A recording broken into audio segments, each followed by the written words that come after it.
Let's go get under the umbrella of that tractor and get the mowing. Boy, I tell you what. You talk about live TV.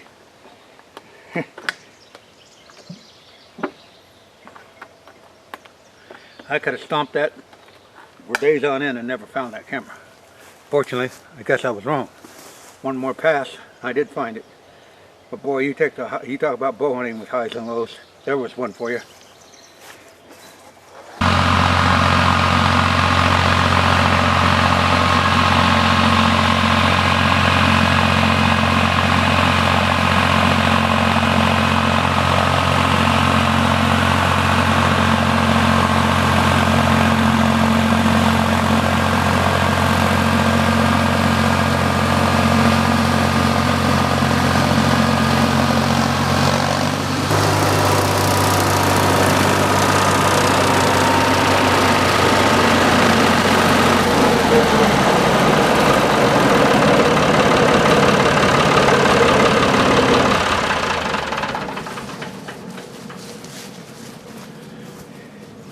When you're mowing, I'm going to show you.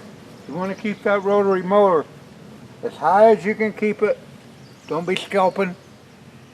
This woods mower's got a floating link on it, so it'll help keep from scalping. The slower you go, and I know you got to have patience, but it'll give your mower more ability to suck that grass up.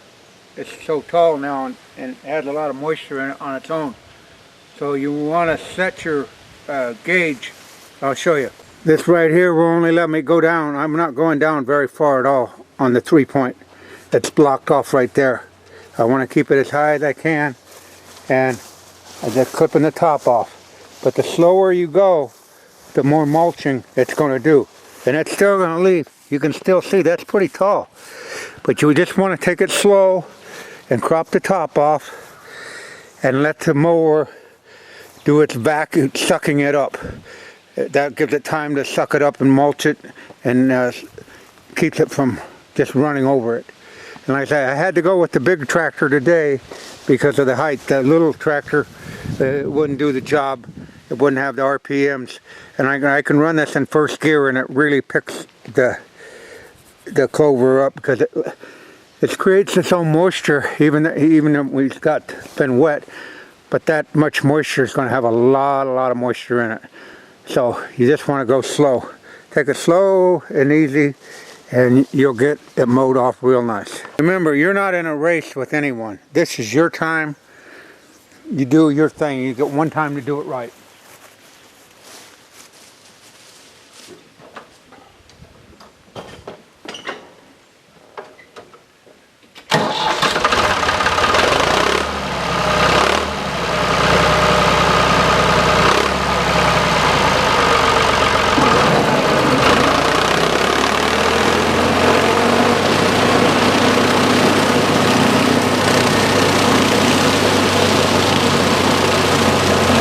You notice I'm mowing in first gear.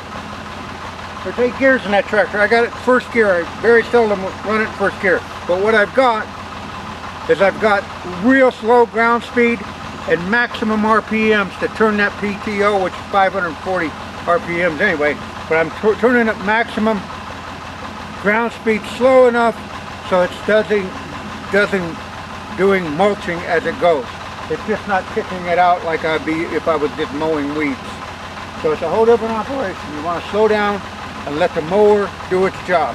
Don't get in a hurry.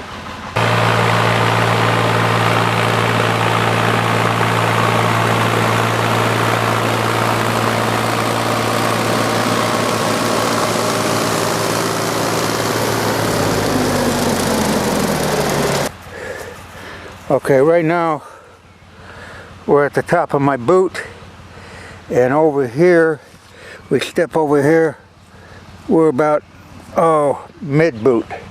So it's not scalped down by any means. Just take your time and let that vacuum of that mower suck that up in there and mow it real thoroughly. You know, I had this strap tangled around this camera, and I was getting ready to bitch at Deb. Then I just remembered, I was a stupid fool. I was praying if I had this bright pink strap on that Sony camera, But, so put brain in gear before mouth. Yeah, that would have been a whole lot easier to find than trying to look. See the camera in there? Now you can see the camera in there. I got an excellent woman. Yeah, another tip to keep in mind. You can't put up hay first thing in the morning. And you don't want to be mowing your clover until the sun's on it. Get some air on it. This is how wet this is. The clover itself has that much moisture in it. So you want to mow it in the driest part of the day as you can. Early morning is not an option. Okay, I'm going to take you along on the mower. And you'll see why it's important to go slow. Got your RPMs up as high as they'll go.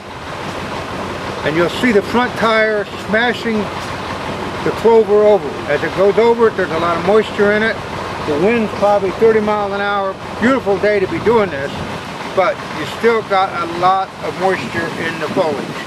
So hop on the tractor with me. It's going to be noisy, but you'll see the front tire as it goes over, and I'll pan back to the back and see why it's important to let that vacuum of that mower suck that grass up.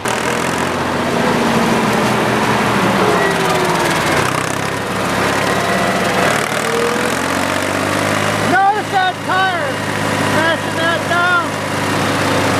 If you were going fast, you'd never pick it up.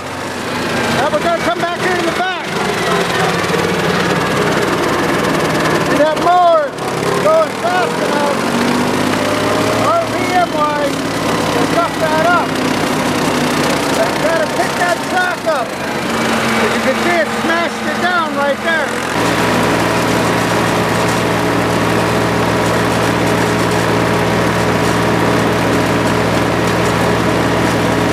Going backward to lift that up a little bit more.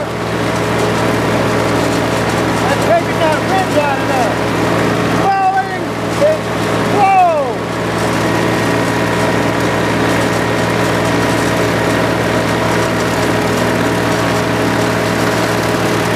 You can see how that smashed down in there. There's that tire. That's why it's important to go slow. You got the front tire, you got the back tire. And you can see that mower has picked that up. But it can only do that by going slow. If you went fast, it would just knock it over and would streak it. You know, as I showed you there about going slow, if there is a problem with America today, or as a society, they don't have any patience. It's all been eradicated out of them. They're sitting at a stoplight looking at their palm. Their kids playing, they're looking at their palm. Drive-in coffee, drive-in banking, drive-in laundry, everything. They don't have the patience to till the ground and work it right. They want to do it instantly. Out here in Mother Nature, it takes time. Slow down. Your efforts will be rewarded a lot more than just doing it in a hurry. And like I said, this whole society is just trying to run at warp speed. I don't know where they're going, but they're just going to get there in a hurry, and most of the places it's going to go to hell in a handbasket in a hurry. Well, we're down here. We got a little crossing to go across. So I'm going to film this because you've ever heard of it.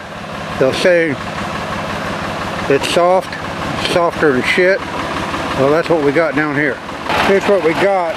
This crossing washed out, and I knocked the edges off this morning, but it had water in it. And like I said, when you step in it, it's really wet.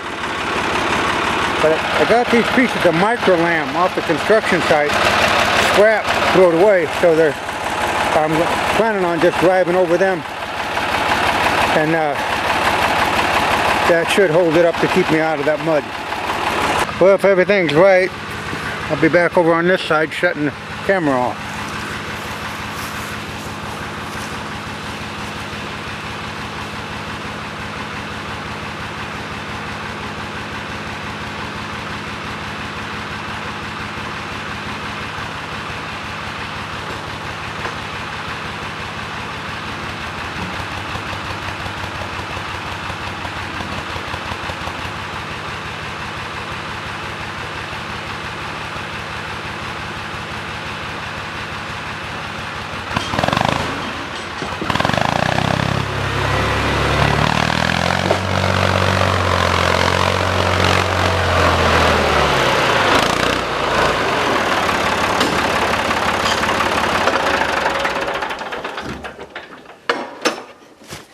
you, I just did the cardinal sin too. Don't ever shut your tractor off or any machine when you're in the bush, because it would take a act of Congress to get a technician, mechanic, whatever you call, out here now. If they start running, leave them run. So all I can do, this should start, but once you get a diesel started, leave it running. Okay, here was that food plot that we planted a year ago on the 1st of April. I was walking it last week. Now here's something you want to address. This only has about one, I can see two. Now these are seed heads of grasses. Don't mow them in there. Pull them out. That would just be like throwing that much seed on the ground. That's why we pulled them out at the other one. We had a lot more weeds over on the other one. As you can see, this is really a clean lot. And I find it really funny. I heard a young man on a YouTube channel a couple days ago touting an off-brand clover, and had the usual look at me, smiley teeth, blondes, and blue eyes and bleached teeth people on the front of the package. And this young man was so convinced that you or liming or anything that he went as far as to say, well, that's just optional. Well, I suppose in his world, breathing's optional. Now you've seen this right along from the beginning when we cleared it off to where it is today, where we're going to mow it off. Basically weed free. No herbicides on it. We applied some last year, one application, and it's dry. Yeah, folks, I can't stress how important it is to do proper tillage, soil sampling, liming, the proper application, the proper window, and for people to go on YouTube and say that certain things are optional. If you don't have time, don't do them. Like I said, that's what's wrong with our country today. People are in a hurry. You've seen this right along from day one. And we did it by the book. And that's not no guarantee. But when you start cutting corners, making statements like it's optional to do that, it's like, it's all right. It's like, you're going to get a germination, but it sure is not going to be very good. And remember, you're going to have animals grazing on these, and you don't know how much grazing pressure. So I'm going to get off of that kick, but just don't take anything. These people talk about optional. Only if the soil test says so. Not with some so-called lower jaw moving on YouTube trying to discourage one step that's really important. That's the soil sample test and the liming. Yeah, well, we're on this subject right now on this field. Remember last year I told you, or last week I told you it's shaded up? Well, here we are. It's 2:16 in the afternoon. It's got full sun on it, and that's getting its sun clear over there now. That was in the shade all morning. This was in the sun. Now it's starting to encroach into the shade. So as you see, we got a lot of big trees up here, but it didn't hinder the growth of the clover. Let's get it mowed.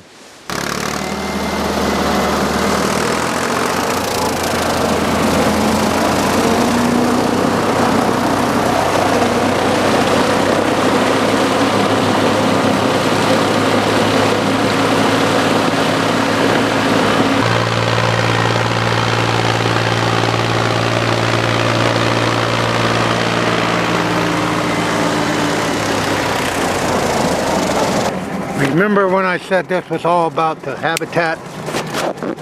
Let me get over here. And the pollinators. Here we go. Maybe I can zoom in here.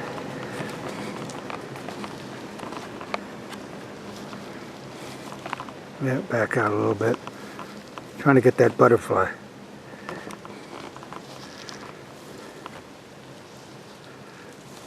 There he goes. Butterflies on this, moths on it, you name it. Absolutely nothing about killing. All about enhancing. Like I say, if that butterfly floats around there, it's a pollinator. The moths are out there pollinating. Everybody wins. And you don't have to kill nothing. Yesterday we lost one of the icons in America in sports, and And a man that spoke his mind was Muhammad Ali. And he would tell you how he thought it. And then he'd get in the ring and you could knock the heck out of him. He'd end up winning. But he wasn't short on words, and neither am I. And when people start telling you to do minimal amount of tillage and don't till up the ground because you're working the nutrients out, well, folks, this is the clover that we planted April 1st, 2015. It's over the top of my boot on June 5th. And the reason I keep going back to this plot was I took you along. It was a one-on-one situation. Now when we mow this off, you can still see it's still long. And that's good. As that clover mats down, that holds the moisture so the sun can't get right on the root system and dehydrate it or dry it out through evaporation. But I'm not going to hold back any words. I'm going to follow the same spirit of Muhammad Ali. If it's wrong, it's wrong. And if people are saying that, I'm going to put my 2 cents in. Because I can back up what I say. And this is the proof of the pudding. That clover's up to the belly pan on that tractor. That's through proper soil testing, proper liming, fertilizing, timing, you name it. Not this willy-nilly run out and be silly and then get on YouTube and try to make a video. My videos are educational. And a lot of times I learn right along with you, and I'm not afraid to show my mistakes. But the reason I do these videos is for you, the public, that want to get the most out of what you're doing. It's not about me. Oh no, I got my road already paved with gold. I know where I'm going. And when I say paved with gold, that's basically pissing in the wind. But the thing is, I won't lead you wrong, and I will never tell you anything is optional on something so critical as soil testing and liming. So, as you can see, we're going to wrap this field up, but I'll never, ever be silenced from the public when they are doing something wrong and then trying to pass that on to you. Ain't no way. I'll float like that butterfly and I'll sting like that bee. There you go. It's all mowed off. Ready to grow again. Now all we gotta do is get back on the other side of that ditch. We do that, we're back in civilization. Well, we'll just set the camera up here and see how it goes. Get across that ditch.